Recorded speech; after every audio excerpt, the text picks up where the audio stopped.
अस्सलाम वालेकुम स्टूडेंट्स। आज की इस वीडियो में हम बात करेंगे जब आपका प्रपोजल एक्सेप्ट हो जाता है और आपने डाटा कलेक्शन करनी होती है अपने प्रोजेक्ट मेकिंग के लिए, तो आप किस तरह से अपने वर्क को कंटिन्यू कर सकते हो और डाटा कलेक्शन स्टार्ट कर सकते हो। मेजॉरिटी ऑफ स्टूडेंट्स को ये इशू फेस करना पड़ता है कि किस तरह से हम अपने क्वेश्चनर्स को गूगल फॉर्म में डाल के हम अपना सर्वे कंडक्ट कर सकते हैं।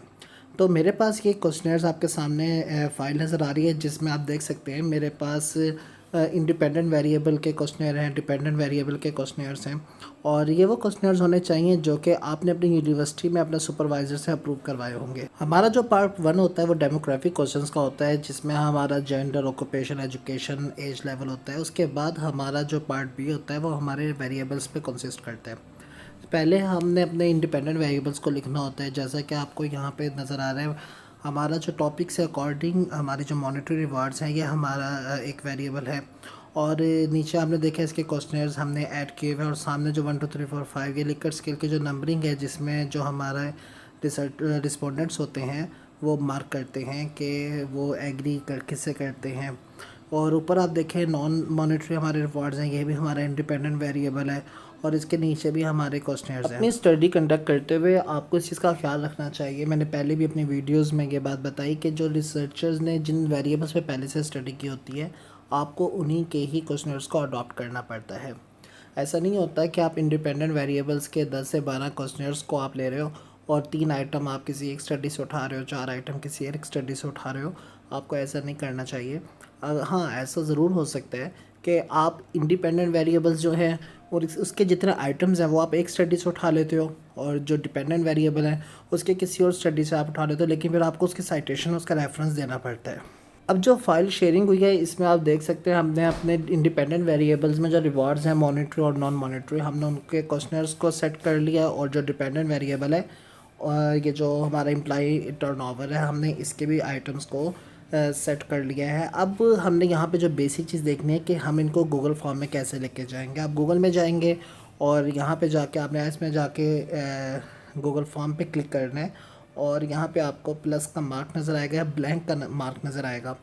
आप इस पर क्लिक करेंगे सिंपल, और आपको एक फॉर्म नज़र आ जाएगा। अब अनटाइटल फॉर्म की जगह आप क्वेश्चनर, सर्वे एंड कुछ भी लिख सकते हैं जो कि आपका टॉप टाइटल होगा या जो आप समझते हैं सूटेबल होगा। वैसे यहाँ पे क्वेश्चनर्स लिखा जाता है, यहाँ सर्वे क्वेश्चनर्स लिखा जाता है। कुछ भी जो आपको सूटेबल लगे आप यहाँ पे ऐड कर सकते हैं। उसके बाद आपने डिस्क्रिप्शन ऐड करनी होती है। डिस्क्रिप्शन आप खुद भी लिख सकते हैं, बेसिक जो आप क्वेश्चनर्स में ऐड करते हैं, कि जैसे सिंपल कि आप फ़लानी यूनिवर्सिटी के स्टूडेंट और आप एक स्टडी कंडक्ट कर रहे हैं जिसके लिए आपने क्वेश्चनर्स को फिल करवाना रिक्वेस्ट करते हैं अपने पार्टिसिपेंट से कि वो लॉयल होके इस चीज़ को, इस क्वेश्चंस को फिल करें। अच्छा, यहाँ पे क्वेश्चन जो अक्सर टीचर पूछते हैं कि आपने अपने डाटा की क्वालिटी को किस तरह से मेक श्योर करना है कि ये हाई क्वालिटी डाटा है। तो उसके आंसर आप सिंपल ये कर सकते हैं कि जब आप अपना डाटा कलेक्शन करते हैं तो आप अपने पार्टिसिपेंट से रिक्वेस्ट करते हैं कि इसको आपने बहुत ध्यान से फिल करना है, ताकि इन्हीं की बेस पे हमारे आगे रिजल्ट्स बनेंगे और हमने उस पर एनालिसिस करना है। डिस्क्रिप्शन को कॉपी करने के बाद जब आप अपने यहाँ पे डिस्क्रिप्शन टैब में इसको पेस्ट कर देंगे सिंपल, और ये कुछ इस तरह से दिखाई देगा। फिर इसके बाद आपने लिकर्ट स्केलिंग को ऐड करना होता है, जिसमें आप अपने पार्टिसिपेंट्स को बताते हैं, एक इंडिकेशन देते हैं, इंस्ट्रक्शन देते हैं कि किस तरह से वो इस डाटा को फिल करेंगे। तो डेफिनेटली आपका जो 5 स्केल है, strongly agree to strongly disagree, तो आपने इसको कॉपी करके वहाँ पे पेस्ट करना है।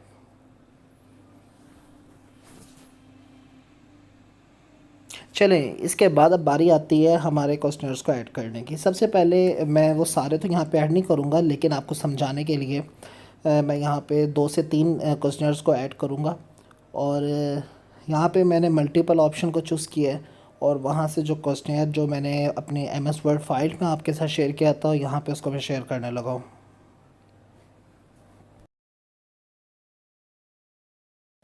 एक एक करके आपने सारे क्वेश्चंस को यहाँ पे ऐड करना है, और नीचे ऑप्शन में आपने सिर्फ 1 टाइम ऐड करेंगे अपने सारे स्केलिंग को, strongly disagree to strongly agree. हमारी वीडियो बहुत ज़्यादा लेंथी हो जाएगी, तो मेरा पर्पस है सिर्फ आपको गाइड करना, समझाना है। तो इसलिए मैं यहाँ पे सारे क्वेश्चंस तो ऐड नहीं करूँगा, सिर्फ तकरीबन 2 या 3 मैं इंडिपेंडेंट वेरिएबल के कर दूँगा, और 2-3 मैं डिपेंडेंट वेरिएबल के कर दूँगा। फिर उसके बाद हम इसकी सेटिंग को भी देखेंगे कि इस वीडियो में कि हमने कैसे इनकी सेटिंग करनी है और जो इसका लिंक होगा कैसे हमने अपने पार्टिसिपेंट्स को देना है कि वो इसको सर्वे में हमारे पार्टिसिपेंट्स जो हैं वो अपने डाटा को फिल करके रिस्पॉन्सेज दे सकें हमें। यहाँ पे देखिए हमने सारी ऑप्शंस नहीं लिखनी 1 2 3 4 5, क्योंकि ऊपर देखिए आपने सेटिंग की हुई है 1 to 5 हमारी स्केलिंग है। और इसी तरह से आप देखें यहाँ पे हमारा स्केल जनरेट हो गया है। अब इसी तरीके को इख्तियार करते हुए हमने जितने क्वेश्चनर्स है वो यहाँ पे ऐड करेंगे 1 by 1।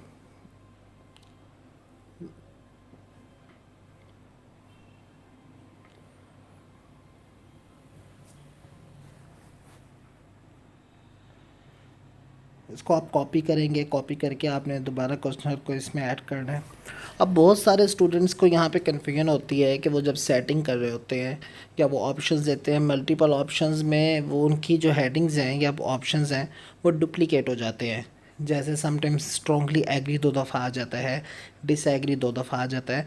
उसका नुकसान ये होता है कि जिस टाइम आप अपने डाटा कलेक्शन करके आप जब अपनी एक्सेल फाइल में डाटा को कलेक्ट करते हैं और फिर जब आपने उसको SPSS पे लेके जाना होता है वहाँ पे आपको प्रॉब्लम हो जाती है, आपको समझ नहीं आती, इसलिए इस चीज़ का आपने बहुत ज़्यादा केयर करनी है। नेक्स्ट पार्ट पे जाते हैं तो आपको वहाँ पे ऑप्शन नज़र आ रहा होता है पर रिस्पॉन्सेज का, उसके बाद सेटिंग का। रिस्पॉन्सेज में हमने देखना होता है यहाँ पे हमारा जो डाटा वो सारा कलेक्ट होगा पार्टिसिपेंट्स का। जैसे यहाँ पे वेटिंग फॉर रिस्पॉन्सेज इसलिए लिखा क्योंकि अभी तक रिस्पॉन्स नहीं आया। सेटिंग में जाके आप इसको देख सकते हैं कि आपने इस जो क्विज़ है इसको मार्क्स देने हैं, रिमार्क्स करने हैं कि नहीं करने। उसके बाद आपने देखना है कि ईमेल आईडी जो पार्टिसिपेंट्स हैं उनकी ज़रूरी है कि नहीं है, आप किस पर्पस के लिए इसको स्टडी कर रहे हैं। ये सारी सेटिंग हम यहाँ से करते हैं जो कि बेसिक आपने करनी है, ज़्यादा इसमें अंदर नहीं घुसना, सिंपल आसान बनाना है इसको।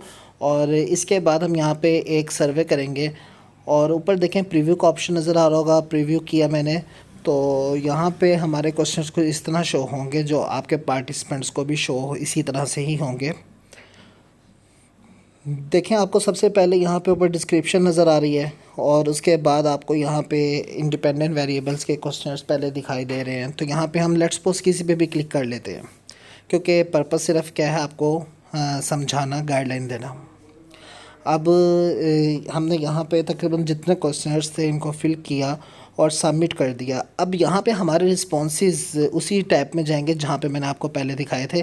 देखें यहाँ पे हमारे रिस्पॉन्सेज जनरेट हो गए हैं और अभी डेफिनेटली अगर एक स्टूडेंट ने किया है, एक पार्टिसिपेंट ने किया है तो उसी का डाटा यहाँ पे कलेक्ट। अगर हमारे यहाँ पे मल्टीपल यूज़र्स जो होते हैं, पार्टिसिपेंट्स होता है, उनका डाटा होता है तो उसके अकॉर्डिंगली यहाँ पे टेबल के फॉर्मेट भी शो हो रहा होगा। फिर आप इसको एक्सेल फाइल में डाउनलोड कर सकते हैं। देखें यहाँ पे ज़िप फाइल मेरे पास डाउनलोड हुई है और इसको जब मैं ओपन करूँगा तो अभी डेफिनेटली जब मेरे पास एक ही, मैंने आपको सैम्पल के तौर पे क्वेश्चन फिल करके दिखाए हैं, तो मेरे पास जो डाटा है कलेक्ट हुआ वो भी एक ही पार्टिसिपेंट्स का शो होगा।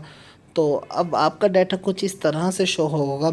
यूजुअली तकरीबन 200 प्लस हमारे पार्टिसिपेंट्स होते हैं, तो इस तरह से आपकी एक फ़ाइल जनरेट होती है।